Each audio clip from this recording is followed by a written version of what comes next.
Welcome back to Best Tutor Friend 2. I have been off because honestly, I don't love Dante's Inferno. And I just didn't get motivated to read it. So I'm thinking, those of you who've been assigned this for class, I can't abandon you.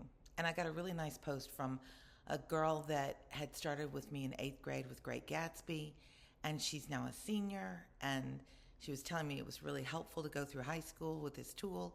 Then I felt like, okay, so maybe this does still help people. Let me try and get back to reading. It's just I need to get through Dante's Inferno because I don't like it. And next time I need to make sure to choose a book I enjoy because I just don't want to read. Do you guys feel the same? So I'm going to try something a little bit different with this read. I've summarized 13, so we're in the 9th circle of hell, I think. I need to double check that. I'm going to give you an overview of it. I'm going to give you some vocabulary words, and they'll be posted below. And then I'm going to read, and hopefully it'll make more sense. Some of you may just absolutely love this story. I know when I taught it, a lot of my students really did. It's just, the concept is cool, but it just has gone on and on and on. Like, I get it. Let's just move on. So let's look at Canto 13. Dante and Virgil are going to enter the wood of suicides. Now, I know we have to be careful on YouTube to use that word. So if I have to blank it out, then we'll blank it out. But this is where you go if you've taken your own life. A dark and twisted forest filled with gnarled, thorny trees instead of human souls. So the concept is the trees are the spirits of the people who took their own lives, because it's the punishment is you didn't appreciate your body, you rejected your body, and so you don't get to have them in the last judgment. Instead, the bodies are hanging uselessly from the branches of the trees, so they're not able to move around like we've seen in other circles. When Dante breaks off a branch, the tree cries out in pain and bleeds, showing that the souls are imprisoned in the wood. The soul who speaks to Dante is Pier della Vigna. Now remember, we have all these people, these literary people that we allude to, that most of us in our generation are not that familiar with, but they had significance in the day. He was a former advisor to Emperor Frederick II, who fell into disgrace, was imprisoned, and took Dispair in his own life. So that would be an allusion, a historical allusion for the people that read it that day.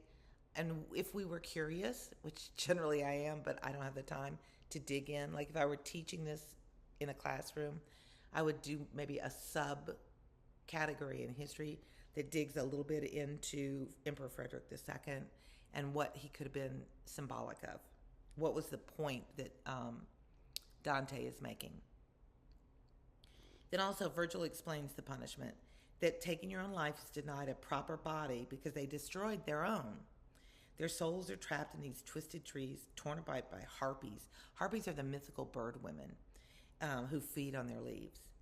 And the themes are violence against yourself, despair, and the eternal consequences of rejecting life, which is a whole nother conversation that we could get into. Let's go through the words. You can see them listed below. Thicket. So these are for my English second language speakers. Thicket. That's going to be hard for many of my second language speakers. That TH. Notice how thicket, I have to stick my tongue out to get that sound.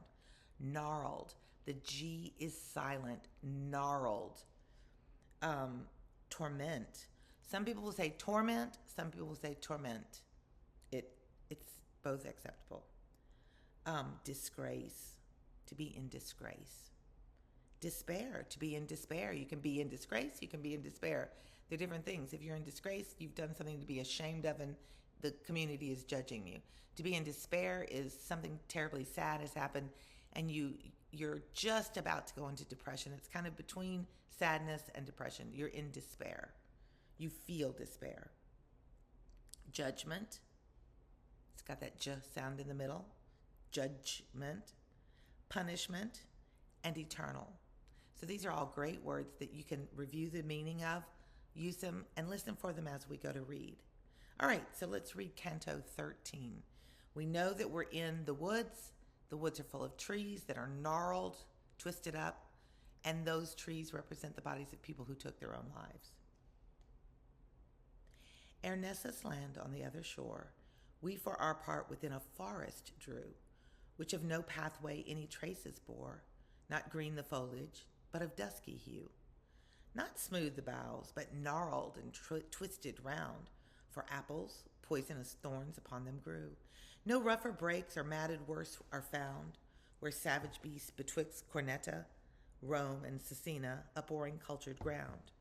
The loathsome Harpies, remember those are our bird women, nestled here at home, who from the Strophides, the Trojans chased with dire predictions of a woe to come. Great winged are they, but human-necked and faced, with feathered belly, so we're describing the Harpies, with feathered belly and with claw for toe. They shriek upon the bushes wild and waste. Ere passing further, I would have thee know. The worthy master thus began to say, Thou art the second round, nor hence shalt go till by the horrid sand thy footsteps stay. Give then good heed, and things thou'lt recognize, that of my words will prove the verite. Verity is truth. That should have been a vocabulary word. That's a good one. Wailings on every side I heard arise. Of who might raise them I distinguished naught. Remember, naught is zero. Whereon I halted, smitten with surprise. I think he thought that haply 'twas my thought. The voices, I like that. I think he thought that haply was my thought. I think you thought, I thought, we thought, right? It's just fun. The voices came from people among the trees, who to escape us hiding places sought. Wherefore the master said, From one of these snap thou a twig, and thou shalt understand how little with thy thought the fact agrees. Thereon a little I stretched forth my hand, and plucked a tiny branch from a great thorn. Why dost thou tear me? Made the trunk demand, so it can speak. It cried a second time, Why wound me thus? Doth not a spark of pity in thee burn? Though trees we be, once men were all of us. So he's explaining that these trees had been humans. Yet had our souls the souls of serpents been, thy hand might well have proved more piteous, as when the fire hath seized a faggot green. Faggot is a burning ember, F-A-G-O-T. It's a burning ember of coal. At one extremity the other sighs, and wind escaping hisses. So was seen, at where the branch was broken, blood to rise, and words were mixed with it. I dropped a spray, and stood like one whom terror doth surprise. The sage replied, soul vexed with injury, had he been only able to give trust to what he read narrated in my lay, his hand toward thee would never have been thrust. 'Tis hard for faith. And I, to make it plain, urged him to trial. Mourn it, though I must. But tell him who thou wast, so shall remain this for amends to thee. Thy fame shall blow afresh on earth, where he returns again. And then the trunk. Thy sweet words charm me so, I cannot dumb remain, nor count it hard if I some pains upon my speech bestow. For I am he, the tree is talking, who held both keys and ward of Frederick's heart, and turned them how I would, and softly oped it, and as softly barred, till scarce another in his counsel stood. To my high office I such loyalty bore, it cost me sleep and haleness of my blood, the harlot who removed nevermore from Caesar's house eyes, ignorant of shame. A common curse, of courts the special sore, set against me the minds of all aflame. And these in turn Augustus set on fire, to my glad honors bitter woes became. My soul filled full with a disdainful ire's anger. Thinking by means of death disdain to flee, gainst my just self unjustly did conspire. I swear even by the new roots of this tree, my fealty, my loyalty, that would have been another good vocabulary word. My fealty or my loyalty to my Lord I never broke, for worthy of all honor sure was he. If one of you return among living folk, let him restore my memory, overthrown and suffering yet because of envy's stroke. Still for a while the poet listened on, then said, Now he is dumb, lose not the hour, but make request if more thou didst have made known. And I replied, Do thou inquire once more of what thou thinkest, I would gladly know. I cannot ask. Ruth wrings me to the core. On this he spake, even as the man shall do, and liberally what thou of him hast prayed, imprisoned spirit, do thou further show how with these knots the spirits have been made incorporate. And if thou canst, declare if from such members air is loosed a shade. Then from the trunk came vehement puffs of air, like angry. Next to these words converted was the wind. My answer to you shall be short and clear. when the fierce soul no longer is confined in flesh, torn thence by action of its own, self-done, self-harm. To the seventh depth by Minos 'tis consigned. No choice is made of where it shall be thrown within the wood, but where by chance 'tis flung, it germinates like seed of spelt that's sown. I want to note that there's nobody out and about. There are no other people, and this is the first level that he hasn't seen people out and about. A forest tree grows from sapling young. Eating its leaves, the harpies cause it pain. So the leaves, remember, are the people, and the harpies are eating the leaves off the trees. And open loopholes whence its sighs are wrung.